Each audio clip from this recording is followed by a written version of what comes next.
The night before the surgery, I had a lot of feelings, and I looked at my body and I thought, I'm never going to look down and see this again. It's going to look totally different. And that made me sad.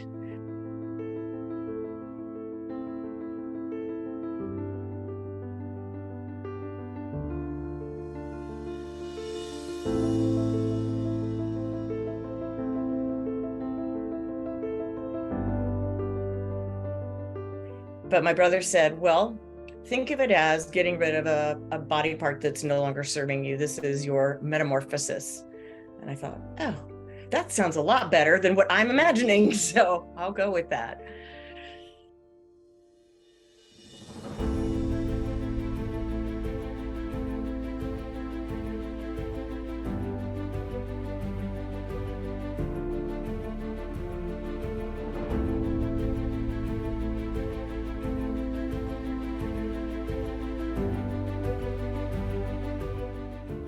What were the options presented to you for, after removing the bladder, and how you decided to decide on the ostomy?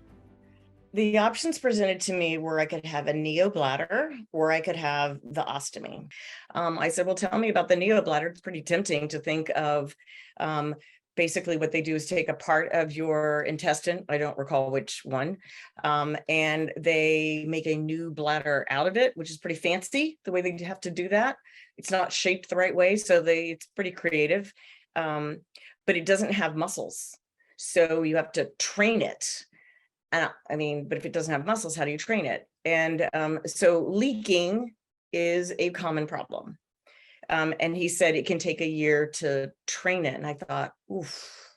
And he seemed to think that the ostomy was the better path as well. So I took that. So it sounds like it was, look, the neobladder, there's question marks as to when this will actually kind of be more normal. There's a leaking issue, so there'd have to be extra steps taken, maybe more anxiety for social situations. Yeah, this is an embarrassing problem to deal with, and nobody wants to have issues with any kind of fluids or matter that our body gets rid of. We don't want to deal with that. It's inherently embarrassing.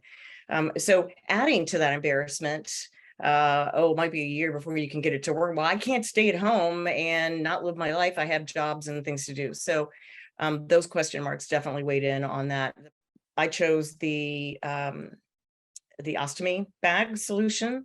And so that is, think of an oblong, elliptical shaped Ziploc stuck to your belly 100% of the time. And that's pretty much what you got going on. They've done some things to make it a little more comfortable. So there's like little fabric. It's not just plastic on your skin, but not fun. Nobody wants to have this at all. Although I will say, okay, and here's me doing my little humor thing. I will say that when I was hiking in the Appalachian Mountains with my family and I needed to empty the bag. So I stood up like a guy in the woods. It was so cool. I was like, this is great. That's the only good thing that came from it. But after the radical cystectomy and the ostomy, there's just two questions here that I think are important. One, any guidance for people? You've now been living with the bag for a couple of years. What are the different things you've learned that are helpful maybe to people who are just now either right before their own surgery or they're just new with it? Well, first of all, I think it's personal, and however other people are experiencing it is fine. I'm doing my path. You do you, I'll do me. But I think having conversations with other people who've gone through similar things. For example, I know there's women on TikTok who show off their ostomy bags, and good for them. I'm not going to do that. It doesn't have to look a certain way for any one of us. And for me, I have what I call a love-hate relationship with my ostomy, and sometimes it's very raw and it itches or it feels, and I can't not have anything on it, because here's what happens. That little intestine part that what they do is take a little part of your intestine, they create a little conduit, they reroute the ureters to connect from your kidneys instead of to the bladder to this little tube. And then the tube just, gets rid of the urine, then it goes straight into the back. I can't control that. So I can't just take it off for a while and walk around. You can't, it's not an option. So I get very frustrated when that happens, and I try to be kind to myself when that's how I feel.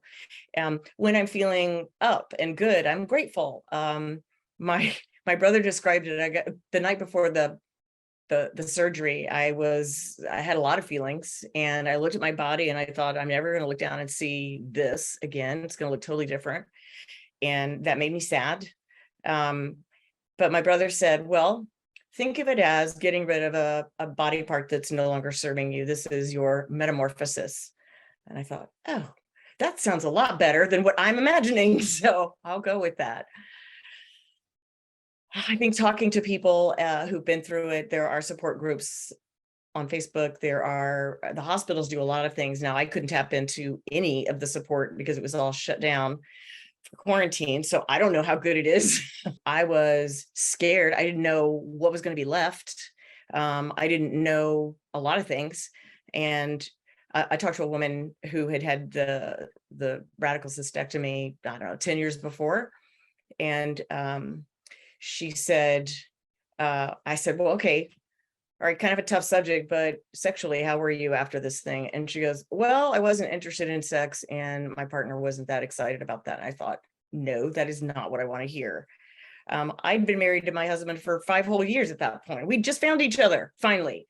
So I wasn't ready to go to, octogenarian, we don't have intimacy anymore. That was not prepared for that. Unfortunately, that doesn't have to be the answer. There may be some other things going on with her besides that, but that's the problem with talking to people, is that sometimes you hear things that upset you, or you think, I don't know if I can live with that. So just keep talking to other people until you get, and then keep going back to your doctors and asking them what's physiologically going to be intact or not intact or what have you, and get to understand. And allowing ourselves to be assertive and ask those questions, even if they're a little uncomfortable, is well worth it. It's our lives.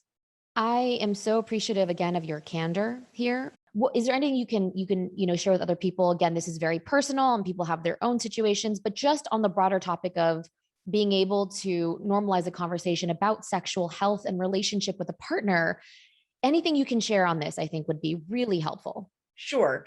It isn't comfortable to talk about for me, but I do want to help normalize this conversation. One of the things that we talked about at the Bladder Cancer Advocacy Network Think Tank 22, got it all out, was that this is one of those cancers that's below the belt. And so it's a little bit embarrassing to talk about, a little personal and all that kind of stuff. Well, that just makes it worse. That makes it harder if we feel like there's shame involved with talking about the kind of cancer. I didn't choose this any more than you chose what you had. Nobody chooses this. So we're all putting ourselves out there and pushing our comfort level to help bring that conversation along, just like what you're doing here.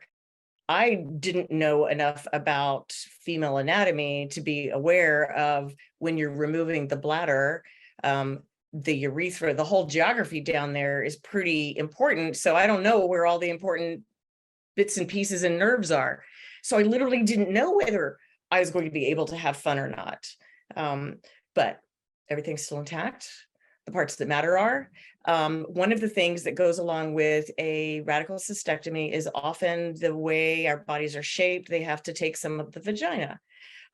They didn't in my case, but that can mean that you now have a shortened vagina and intercourse can be uncomfortable. There are things that can be done to address that. Just go figure it out. But there are all kinds of things.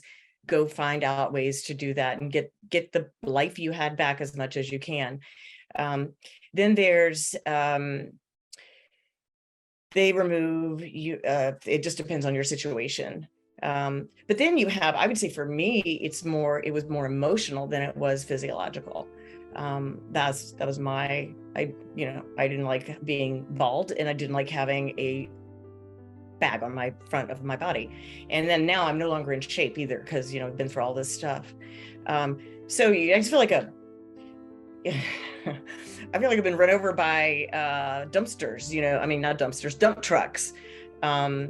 So it's hard to re-access the feelings of intimacy and the feelings of your sexual self. I think that's been a longer journey than I would have liked. And I think it's personal, and again, grace. Give yourself self-grace. But part of me goes, well, there's no time for that because now I'm 59 years old. Who knows how long I have? So I just want to go ahead and hurry up and enjoy everything. So I think that the whole accepting of where we are, which varies maybe day by day, hour by hour, is really key. Very clear and candid conversations with my husband has been good. That's been enlightening, and we've had to push the boundaries on what we're comfortable talking about, and that's a good thing. That's a good thing anyway. So I think, yes, what you said was normalize the conversation, ask the questions, and understand what is and isn't going to be in place and what you might expect. And then I think what's important is to look for what's the highest and best potential outcome that I can have with this cancer, with what's left of my body as a result of it, and what's left of my life as a result of it. And then go make the very most that we can out of all of those things.